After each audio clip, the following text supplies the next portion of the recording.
Hi everyone, this is Kat Khan with another episode of Upcycled Origami with Kat. And this time we are going to be doing something that really brings back a lot of childhood memories for me. We are going to be folding origami cicadas.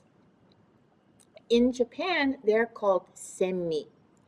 And you know that rasping sound that you hear a lot in the summertime?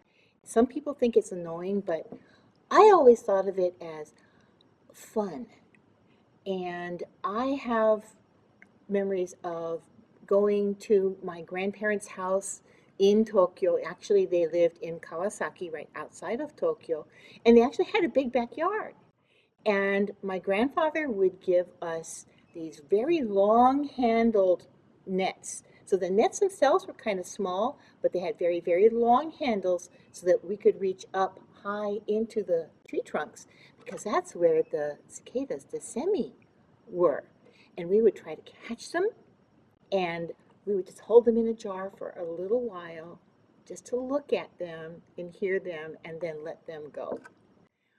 And that is something that still goes on today in Japan. The sound of the semi is the sound of summer. And if you watch any Japanese movies or anime that are set during the summertime, you will hear the semi in the soundtrack. It's the background sound of summer in Japan. And still to this day, it's that important in the culture. And so I thought it would be fun if we would fold them today. Our semi are very, very simple, as you can see, okay?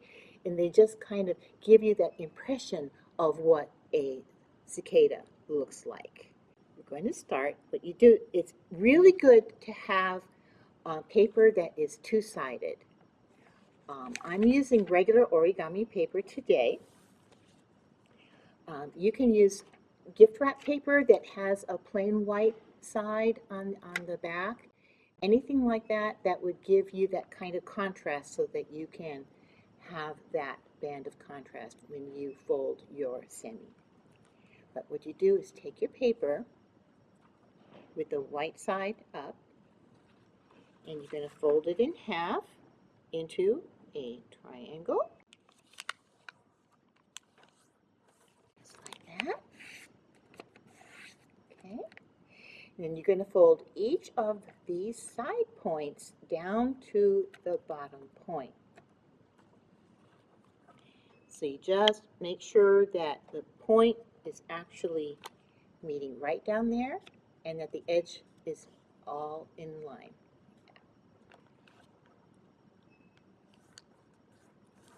Like that. And you're going to do the same thing here.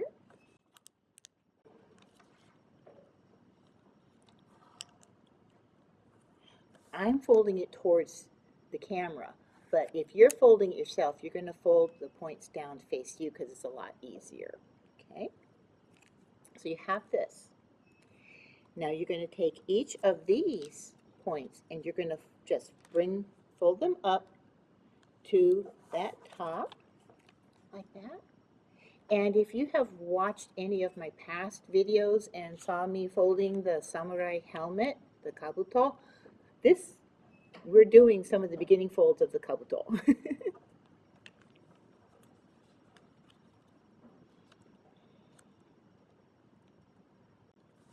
So you have just like that.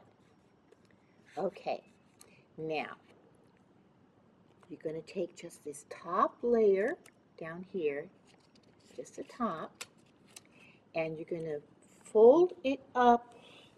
And the directions say to fold it so this is about 1/4 of this diagonal length. You can just kind of guesstimate it. I don't measure it. I just figure if I fold it about just like so, and then you're going to take this last layer and you're going to fold it and you want to overlap it. You want to have that band of the contrasting color.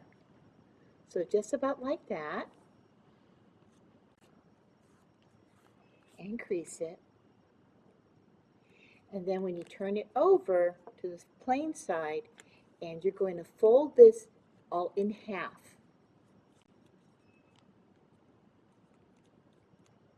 Just like so.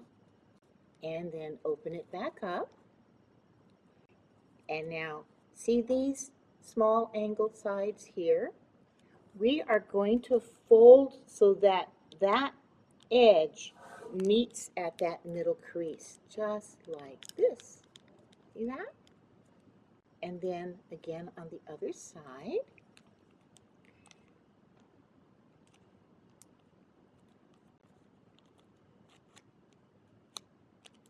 And there is your cicada. Now, one little fun thing you can do if you want to kind of give a slightly 3D effect. I mean, it already has a little bit of it, but like if you wanted to have like a picture of a bunch of your cicadas flying, going on, or on a tree trunk, what you can do is just kind of overlap these two edges just a little bit, just about not even about a third of an inch, okay, with the 6-inch paper. And then just take a piece of tape and you just want to tape down the edges. I'm going to try not to tape my finger down. You just want to tape it down, and I always leave a little bit to kind of fold up underneath. And there, see, you have, it looks more like a little bit of the body of a cicada. And if you had a picture of a tree that you want to put it on, you can just glue or tape a bunch of these on the trunk of the trees, because that's where they often like to be during the day. One of my very favorite manga is called Yotsubato. It's about a little girl living with her adopted dad. They live in a town. They live next door to this really nice family with 3 sisters. They're all older than Yotsuba, so they kind of watch over her a lot. And in the very first volume, one of the chapters is set in the summertime, and they decide to go on a cicada hunt. And so just to show you a few of the pages, I couldn't find my copy of the book. So what I had to do was go online and just print some copies. So here they are ready. That's her daddy's best friend and the youngest of the neighbor girls. And there's Yotsuba. And you can see how tall those nets are. Those handles are taller than the girls. Okay? Those are the kinds of nets that my grandfather had us use. And they're on the grounds of a park in the town. And see, the cicadas are all on the trees, on the tree trunks. And here's one, and this girl is going to try to get it. Okay? Now, when they do catch some, the part of the story that just made me burst out laughing, and I'm glad I never did this to my grandparents. Yotsuba is carrying the basket that holds all the cicadas. They just wanted to show the neighbor's mom, and then they were going to release them outside. She forgets, and she releases them in the house. And there's that, when I read that page, I just started laughing so hard. But it just brought back such wonderful memories of my own cicada hunts in the summertime in Japan.